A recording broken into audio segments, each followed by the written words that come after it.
Topic our news this half hour, betting on Bitcoin. The cryptocurrency is back over just under $11,000, I should say, but still way off the highs from December as it continues to be so volatile. India, the latest country to clamp down regulations, doesn't seem to be doing so much to slow down global interest, though, and certainly something a lot of people, even if whether they want to invest or not, certainly want to talk about. Former FDIC Chair Sheila Bair is here. It's good to see you. Thank you very much for coming on. I think one of the big things we get into so many Bitcoin conversations is about regulations, and as more countries clamp down, what the effect that will be on Bitcoin and the entire cryptocurrency market. Your take on regulation? Well, I think I've argued we should not ban it. We don't have a tradition of banning assets or investment choices by the market.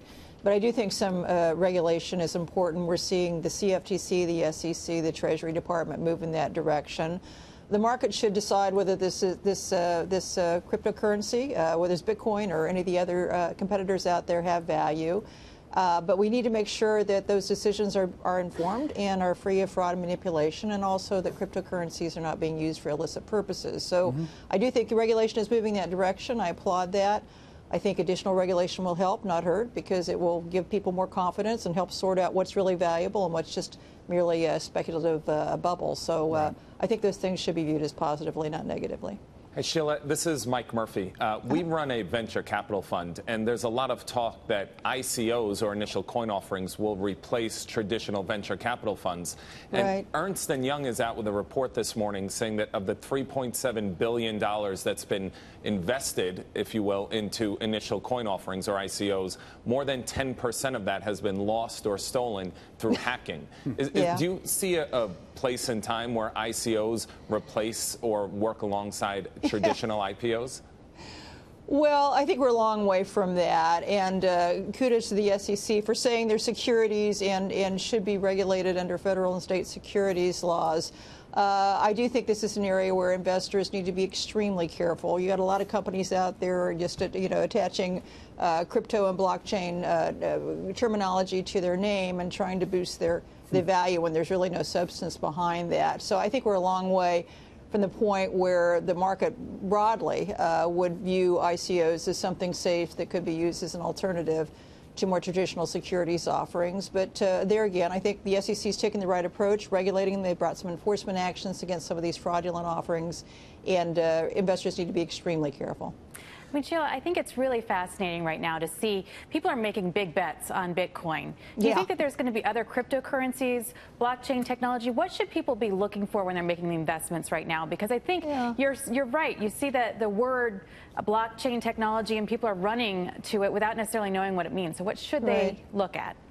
Well, I think there are a lot of companies out there trying to, and it's important to understand the difference between Bitcoin, a digital currency, and the blockchain technology that underpins that. The blockchain is really the ledger by which ownership transactions are recorded for Bitcoin. So there are a lot of companies out there trying to apply it to a lot of different areas.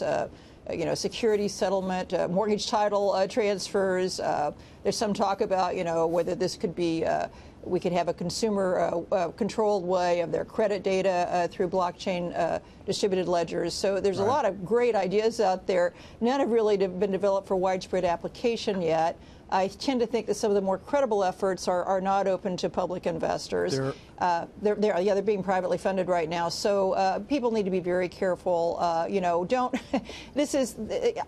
personally believe that blockchain technology is going to have important regulatory benefits in terms of being more secure, more reliable, and less expensive for both consumers and businesses in terms of recording transactions, but we're still a long way off in actually making that happen. So people really need to be informed and educated. And for the retail investor, this just may be something they want to stay away from right now. A lot of people, though, do share that view that the technology, at least, even if the coin is not something they want to invest in, is something that shows a lot of promise. I want to play a Jamie Dimon clip, which may lead us into a conversation about that. As you know, he was very critical of Bitcoin at first, but Maria interviewed him recently where he walked back some of those previous comments. He had called it a fraud, I believe, but listen to what he said most recently. Here's Jamie Dimon.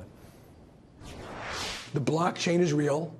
You can have crypto dollars and yen and stuff like that. ICOs, you got to look at everyone individually. The Bitcoin, it was always to me, was what the governments are going to feel about Bitcoin. It gets really big. And I just have a different opinion on people. I'm not interested that much in the subject at all. I have a daughter who bought 2 Bitcoins, so. Yeah, I mean, that's what I'm saying. Young people are into Bitcoin, so, but. And she now thinks she's a genius because it went way up. Well, there you go, Sheila. Your take on that, but that is, I mean, there could be business opportunities with this technology that a lot of people seem to recognize. Ultimately pro-consumer and important regulatory benefits as well in terms of taking risk, for instance, out of delayed settlement systems right now. So I applaud that. But again, I think in terms of investors, it's very new. It's a long way off from being widely applied and turning into real profits, and people just need to be very careful. Okay. Sheila, the stocks are hitting record highs almost every day. Yeah. Bitcoin is extremely volatile and having huge runs. You ran the FDIC in the aftermath of a great bubble in real estate. How worried are you right now that we're seeing new bubbles forming, and how careful do investors need to be in that kind of environment? Yeah, so I think valuations are very high, and it is concerning. I'm hoping that the Fed can very slowly get out of this highly accommodative monetary policy position they've been in. In 2010, I was saying we should start getting out there. They didn't. They've really left this in place for a long time, and that, year after year has inflated a wide variety of asset valuations, not the least of which financial assets. So I think it's going to be very tricky. I hope they can do it. I do think that the tax bill will provide some countervailing stimulus as we ratchet up interest rates, but it's going to be a very delicate exit for them. Does this look anything like it did in the mid 2000s, or is this a different kind of environment? Well, you look. I think I certainly believe that the housing bubble was at least partially driven by very accommodative monetary policy, which then is nothing compared to what we've had today. So I don't think, I think it's mainly concentrated in financial assets. So the good news and the bad news about that is that those tend to be owned by wealthier people. So this has exacerbated, income and wealth disparities. On the other hand, the wealthier segment of the population that owns these assets, they're better equipped to absorb the shock. Right. Unlike mortgages, where you had low and middle income families that really were relying on their homes as their primary source of wealth. So I do think it may be a little more resilient to a shock, because I think it's going to be primarily in financial assets. But again, I hope we don't have a shock at all. I hope the Fed can pull it off. But yeah, that's kind of interesting. Do you want to say anything, Mike, on that and valuations and bubbles before we wrap up? I think, that bubbles are real easy in hindsight typically, but valuations as they are right now, I think you could argue that the tax cut and putting more money in companies' pockets could actually lead to higher earnings, which could make it more of a standard valuation right now rather than a stretched valuation for the overall market. I'd agree with that. Okay, yes. we'll leave it on that, and I guess hope for the best. Good to see you, Sheila. Nice to see you. Thanks for having me. Thanks for covering so many topics. We appreciate it. In a moment.